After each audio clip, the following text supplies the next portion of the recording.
My name is Katrina Bates, and I'm a survivor of the Carrollton bus crash that happened in 1988. Our church youth group was on our way back from a trip to Kings Island in Cincinnati, and on the way home, we were hit head-on by a drunk driver on the interstate.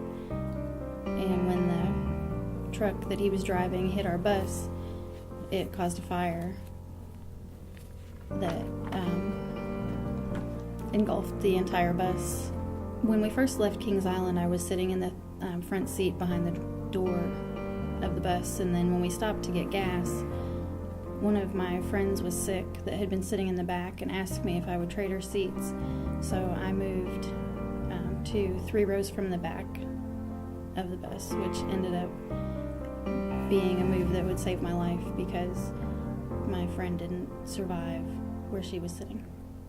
I think at first I was really in shock. I didn't think a lot about what had happened and, the fact that a lot of my friends were never going to be there again. It's kind of one of those things that you think, bad stuff happens to everybody else. Bad stuff doesn't happen to me. Something that bad couldn't happen to me. So, I think I was in shock and I blocked it out for a while.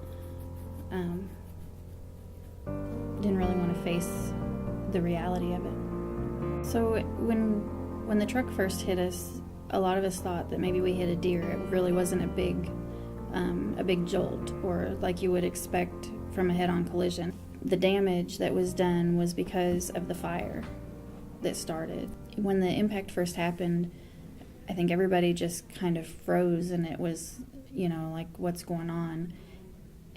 And they determined after the crash that no one would have died from the impact of the crash. There were only a few broken bones from the impact of the crash. Not only was the gas tank in the front, but it wasn't protected. A lot of the buses that were made shortly after had to have a cage around the gas tank to protect it. And what happened was a piece of the axle for the wheel came loose and went through the gas tank, and that's what started the fire. Just a few seconds before there was a big flame, and then, the fire took over the bus really quickly. There were 27 people killed. 24 of them were children under 18. No, he lived. He had some injuries, ended up in the hospital for a few days. Things like broken ribs and a concussion, and doesn't have any recollection of the crash. Remembers being with his friends earlier in the evening and drinking, and the physical injuries weren't all that were suffered that day. And, your body heals, but sometimes your mind and your spirit is a little bit more challenging.